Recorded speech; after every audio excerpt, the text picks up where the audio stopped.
నమస్తే, welcome to Olga times. నేను గౌరీ. గత కొద్ది రోజులుగా చూసుకుంటే ఆంధ్రప్రదేశ్లో హెరిటేజ్ సంస్థకు సంబంధించి నాణ్యత లోపాల వార్తలు అయితే చక్కర్లు కొడుతున్నాయి. మొత్తానికైతే నాణ్యతా ప్రమాణాలు పాటించిందా, పాటించలేదా, మరి వైసీపీ చెప్తుంది నిజమా, హెరిటేజ్ సంస్థ చెప్తుంది నిజమా అనేది ఇంతవరకు అర్థం కాని విషయంగా ఉంది. మధ్యలోకి ఈ వ్యవహారం అంతలోకి ఇందాపూర్ డైరీ వచ్చింది. మొత్తానికి ఈ లింక్ ఏమిటి, అసలు టీటీడీ వ్యవహారానికి సంబంధించి కల్తీ లడ్డు అంశానికి సంబంధించి లింక్ ఏంటి అనే అంశాన్ని ఈరోజు చర్చిద్దాం. దీని మీద వివరించడానికి ప్రముఖ రాజకీయ విశ్లేషకులు బండారు రామ్మోహన్ రావు గారు వారితో మాట్లాడదాం. నమస్తే సార్. నమస్కారం. సో మొన్నటి వరకు చూసుకుంటే తిరుమల లడ్డూలో నెయ్యి కల్తీ జరిగింది, దానిలో జంతువుల కొవ్వు కలిపారు, చేప నూనె కలిపారు, రకరకాల వాదనలు విన్నాము. అదంతా ఇప్పుడు పక్కకి వెళ్ళిపోయి హెరిటేజ్ సంస్థ పెరుగులో పెరుగులేదు, దీనికి ఇందాపూర్ డైరీకి సంబంధం ఉంది, సో టీటీడీకి నెయ్యి సరఫరా కాంట్రాక్ట్ కోసమే ఇదంతా జరిగింది అండర్ కరెంట్గా అనే వాదన అయితే ఇప్పుడు ప్రస్తుతం వైసీపీ చెబుతుంది. సో దీనిలో నిజాలు ఎంత, అసలు ఈ కల్తీ వ్యవహారానికి సంబంధించి ఏం జరిగింది అనుకోవాలి సార్? గౌరీ, మీకు అట్లాగే ఓల్గా టైమ్స్ ప్రేక్షకులు నమస్కారం. 2 నిమిషాలు మాట్లాడుకోవాలి. ఈ రెండింటికి సమాధానం చెప్పాల్సింది ఎవరు? ఆరోపణలు చేసిన వారు, ప్రత్యారోపణలు చేసిన వాళ్ళు, మనం కాదు కదా. హెరిటేజ్ నష్టాలకు కారణం ఏంటంటే, హెరిటేజ్ షేర్లు పడిపోవడం కారణం ఏంటంటే వాళ్ళే చెప్పాలి ఎందుకైంది కదా. ఎప్పుడైనా మార్కెట్ లో విశ్వసనీయత కోల్పోతే నష్టాలు పాలవుతాయి, నష్టాలు పాలైతే మార్కెట్ పడిపోతుంది కదా. అది వాళ్ళు చెప్పాలి. ఏ పరిశ్రమ అయినా, హెరిటేజ్ కావచ్చు, ఇంకేదైనా కావచ్చు. కనుక హెరిటేజ్ మన షేర్లు పడిపోవడానికి కారణం వాళ్ళు చెప్పుకోవాలి, వాళ్ళు ఆత్మపరిశీలన చేసుకోవాలి. దానివల్ల మనకు వచ్చేది కాకపోతే ఏంటంటే రైతులు నష్టపోతారు. హెరిటేజ్ షేర్లు పడిపోతే ఎవరు నష్టపోతారు? పరోక్షంగా మనకు ప్రత్యక్షంగా కనపడుతుంది, మీరు కనపడుతున్నారు, కానీ పరోక్షంగా నష్టపోయేది మన డైరీకి పాలు పోసే వాళ్ళు కదా. వాళ్ళకు లాభం వస్తే లాభం మంచిస్తారు, లేకపోతే రేటు తప్ప చేస్తారు. కనుక అది వాళ్ళు చెప్పాల్సింది. రెండవది ఏంటంటే, మనకు వైసీపీ ఆరోపిస్తున్న దానికి వైసీపీ సమాధానం చెప్పాలి. అందుకని హెరిటేజ్ ఏం చేసింది, వైసీపీ నాయకుడు మనకు విధాన మండలి సాక్షిగా మనకు ఏదైతే ఆ ఇందాపూర్ లో ఉన్న దానికి హెరిటేజ్ భాగస్వామి 2 ఒకటే, తుమ్మములు ఇట్లా కలిసి ఉంటుందో వి ఆకారంలో వాళ్ళిద్దరు ఒకటే, కనుక లాభమైన నష్టమైన వాళ్ళే భరించుకుంటున్నారని చెప్పి మాట అన్నారు. కనుక ఇందాపూర్ డైరీ గురించి కూడా ఎవరు మాట్లాడాలి? ఖచ్చితంగా అయితే హెరిటేజ్ మాట్లాడాలి, లేకపోతే ఆరోపణ చేసిన బొత్స సత్యనారాయణ మాట్లాడాలి. అందుకని బొత్స సత్యనారాయణ గారికి మన హెరిటేజ్ సంస్థ నోటీసులు పంపింది. ఇది రుజువు చేయలేకపోతే నష్టపరిహారం కట్టించాల్సింది, పరువు నష్టం దావా వేస్తాం, మీకు సంస్థను బలహీనపరిచినందుకు కాదు, మీకు చర్యలు తీసుకుంటాం, లీగల్ యాక్షన్ తీసుకుంటామని పంపింది.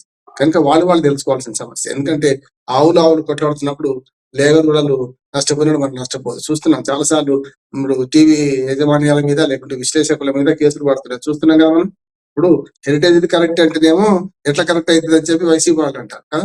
వైసీపీ కరెక్ట్ అంటేనేమో హెరిటేజ్ వాళ్ళు ఏమంటారు, మా సంస్థకు వాడు చెప్పినట్టు మీకు ఎట్లా తెలుసు అంటారు కదా. అందుకని ఆ నిజాలు ఎవరికి చెప్పండి. సిదంబరం రాశారు, మీకు కలిసింది ఇద్దరే.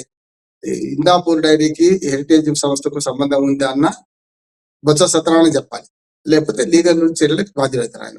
లేదు, నిజంగానే మా నష్టాల కారణం వీళ్ళు చేయంగా ఏంటంటే పరువు నష్టం వేయాలి, మనకు బొత్స సత్యనారాయణ గారి మీద సూట్ వేసి గెలవాలి, అంతే కదా.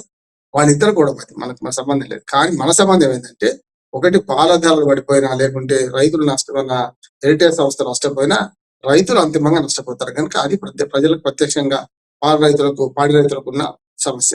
రెండోది ఏంటంటే, ఇటు పక్కకు వచ్చేవరకల్లా మేము మొదలు చెప్తున్నాం కదా, మనం నేతి బీరులో నెయ్యి ఎంత అంటే మనకు తిరుపతి లడ్డూలో ఉన్న అని. ఇప్పుడు నేను మొన్నటి నుంచి మనం డిమాండ్ చేస్తున్నాం, ఏది ఈ మన టీటీడీ బోర్డుకి ఎందుకు స్పందిస్తలేదని. నిన్న స్పందించాడు, నాయుడు గారు స్పందించారు. నేను ఏమన్నానంటే, అప్పటికి జరిగిపోయింది, అది జరిగింది, ఇప్పుడు నిక్కచ్చిగా ఉన్నాం, ఎక్కడ కూడా లేదు అంటున్నాడు అని. ఆయన పాలసీ మన నెయ్యి సేకరణ ధరలను 3 రకాలు చెప్పిండు ఆయన. ఒక సంస్థ నుంచి అంటే 500 చిల్లర కొంటున్నాడు, మరో సంస్థ నుంచి ఏమో 600 చిల్లర కొంటున్నాడు, ఇంకో సంస్థ 700 చిల్లర కొంటున్నాడు. మరి నెయ్యి అదే అయినప్పుడు 3 సంస్థల నుంచి వేరువేరుగా ఎందుకు కొంటున్నారు? వేరువేరు ధరలు ఎందుకు వచ్చినాయి? నెయ్యి అదే కదా. అంటే అయితే 500లకు వచ్చే నెయ్యి నాణ్యతలా ఉండకపోవాలి, లేదు 700కి ఇచ్చే దాని మీద ఏమో కమిషన్ ఎక్కువ ఇవ్వాలి, అంతే కదా. ఇప్పుడు 500కి ఇచ్చేది నాణ్యత సేమ్, 700లకు ధర కొనేది మనకు సేమ్ అనుకుంటే అప్పుడు ఏమైతుంది? 500 ధరనే కరెక్ట్, 700 ధర మోసం అన్నట్టు కదా. 750 రూపాయలు కొంటున్నారు, 550 రూపాయలు కొంటున్నారు. ఈ 200 తేడా ఎందుకు వస్తున్నది అంటే, అయితే నాణ్యత లోపం అని కావాలి, లేకుంటే కమిషన్ల భాగవతం అని కావాలంటున్నాడు. ఈ 2 ఇవ్వాలి కదా ఆయన. అందుకని గతంలో 410కి కొన్నారు, 430 కొన్నారు, 15 నుంచి 17 రూపాయలు లీటర్ పాలు, ఆవు పాలు ఉన్నప్పుడు మేమేమో అప్పుడు 400, 420 కొన్నాము, కానీ ఇప్పుడు 45 రూపాయల దాకా అయింది ఆవు పాలు, కనుక 45-50 రూపాయలు అయిన సందర్భంలో మేము ఇప్పుడు దాన్ని ధర పెంచాల్సి వచ్చింది అంటున్నాడు. కరెక్టే. కానీ ధర పెంచాల్సి వస్తే 3 రకాల ధరలు ఎందుకు ఉన్నాయి అంటున్నాను నేను. అదిగాక ఒకే సంస్థకి ఇవ్వలేదు, ఇందాపూర్ డైరీ మీద చేస్తున్నారు. మేము 7 టెండర్లు వేస్తే 7 రెండో మూడో నందిని, అది మనకు నందిని అంటే కర్ణాటక మిల్క్ ఫెడరేషన్ వాళ్ళది, గవర్నమెంట్. అంటే మనకు ఎట్లా అయితే మనకు అమూల్ పాల్ అంటే గుజరాత్ మిల్క్ ఫెడరేషన్ ఎట్లానో, నందిని పాల్ అంటే మన కర్ణాటక మిల్క్ ఫెడరేషన్ వాళ్ళది. కనుక వాళ్ళని తీసుకుంటున్నాం. మిగతా ఒక్కొక్క దానికి 1-2 టెండర్లు వచ్చినాయి. 7 టెండర్లలో 3-4 డైరీస్ ఉన్నాయి అంటున్నారు. కరెక్టే కదా. అటువంటి ఈ 3-4 డైరీలు తీసుకునే రేట్ ఎందుకు మారుతుంది అంటున్నాను కాదు. అంటే 500 నుంచి 750 దాకా పోతుందండి. 200-250 రూపాయలు అయితే కమిషన్ రూపంగా మీకు వస్తున్నారు, వెనుకకు వస్తున్నట్లు లెక్క, లేదు నాణ్యతలో మనం ప్రమాణం తక్కువ చేసుకున్నట్లు లెక్క. కనుక ఈ రెండు తేల్చాల్సిన బాధ్యత ఈ టీటీడీ బోర్డుది.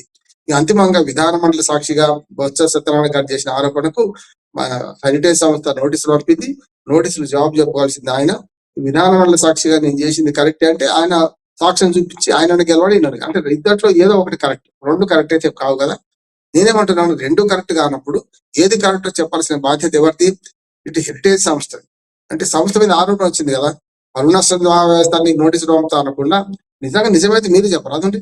ఇప్పుడు మన వచ్చేస్తారని ఆరోపణ చేసాడు, బట్ట కాల్చి మీదేసి అనుకుందాం. బట్ట కాల్చి మీదేసినప్పుడు ఆ బట్టను దుర్పుకోవాల్సిన బాధ్యత మీది ఉన్న కాదు అంటున్నాను. ఆయన మీద లీగల్ యాక్షన్ తీసుకోండి, ఎవరు వద్దన్నారు. బొత్స సత్యనారాయణ గారి మీద లీగల్ యాక్షన్ తీసుకోండి. కానీ దానికన్నా ముందు మీరు చేయాల్సింది ఏంటంటే ఇందాపూర్ డైరీకి హెరిటేజ్ కి ఎలాంటి సంబంధం లేదు తేల్చండి అంటున్నా. డాక్యుమెంటరీ ఎవిడెన్స్ చూపించండి అంటున్నా. ఇప్పుడు ప్రజలు నమ్ముతారు కదా. ఇది చూపించకుండా వాళ్ళు చెప్పింది అవాకులు చెవాకులు పేరెంట్ వాళ్ళు తప్పు మాట్లాడుతున్నారంటే మరి మీరు రైట్ చేయండి అంటున్నాను. అది చేయరు. అది చేయకుండా దీన్ని ఆపిస్తారు. అన్నిటికంటే మొత్తం 1000 కేసులో మన కూటమి గవర్నమెంట్ అంటున్నాను. ఎందుకంటే బీజేపీ వాళ్ళు అదే ఆరోపణ చేసిండ్రు. ఒకరికంటే ఒకరు ఎక్కువ.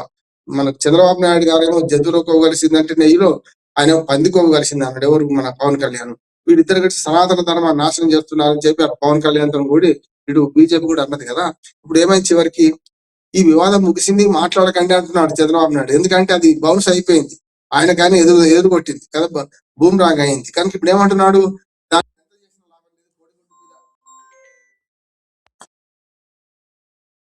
అందుకని ఏమంటున్నానంటే చంద్రబాబు నాయుడు సైలెంట్ కాగానే ఇంకొక కుంభకోణం మొదటికి వస్తుంది. చంద్రబాబు నాయుడు గారు అందులో సైలెంట్ అయ్యారు. ఇప్పుడు అది సైలెంట్ కాగానే మిగతా కుంభకోణాలు ఇప్పుడు వైసీపీ వాళ్ళు ముందర పెడుతున్నారు. మిగతా అన్ని కూడా ఇప్పుడు ఇందాపూర్ డైరీ కానీ ఇంకేదో డైరీ కానీ వీళ్ళు ముందర పెడుతున్నారు. అందుకని ఒకటి ముగిసింది, వాళ్ళు ముగిసింది అధ్యాయం వాళ్ళంటే మొదలైన అధ్యాయం ఇక్కడి నుంచి అని ఇప్పుడు ఇందాపూర్ డైరీ గురించి వీళ్ళు మాట్లాడుతున్నారు. రెండే అసలు ప్రజలకు వాస్తవాలు తెలుపుతలేవు. ఈ 2 పార్టీలు కూడా నిజమైన దిగుదాల్చాలంటే అయితే కోర్టులు కల్పించుకోవాలి, లేదనుకుంటే వీళ్ళే తేల్చి చెప్పాలి. ఎవరికి వాళ్ళు అంటే ఎవరికి కరెక్టో వాళ్ళే ఆరోపణలు ప్రత్యారోపణలు ఎదుర్కొంటున్న వాళ్ళని చెప్పాలి. ప్రజలను అయోమయంగా నెట్టకండి. అన్నిటికంటే ఈ తిరుమల తిరుపతి దేవస్థానంలో జరిగిన అపవిత్రతకు ప్రక్షాళన చేస్తా ఉన్నారు. ఇప్పటికి ప్రక్షాళన జరగలేదు. ఈవోని మారుస్తూనే ఉన్నారు, కొత్త పాలకవర్గాలు వస్తూనే ఉన్నాయి. అదే తంతు నడుస్తూనే ఉంది. ఇవాటికి కూడా మళ్ళీ కమిషన్ల వ్యాపారం నడుస్తూనే ఉంది, నెయ్యి కుంభకోణం నడుస్తూనే ఉంది. అప్పటికిప్పటికి పెద్ద తేడా ఏం లేదు. పాలకులు మారిండ్రు, ఆటగాళ్ళు మారిన, ఆట నియమాలు ఏం మారలేదు. దానివల్ల వస్తున్న సమస్య నేను. Okay right sir, thank you so much.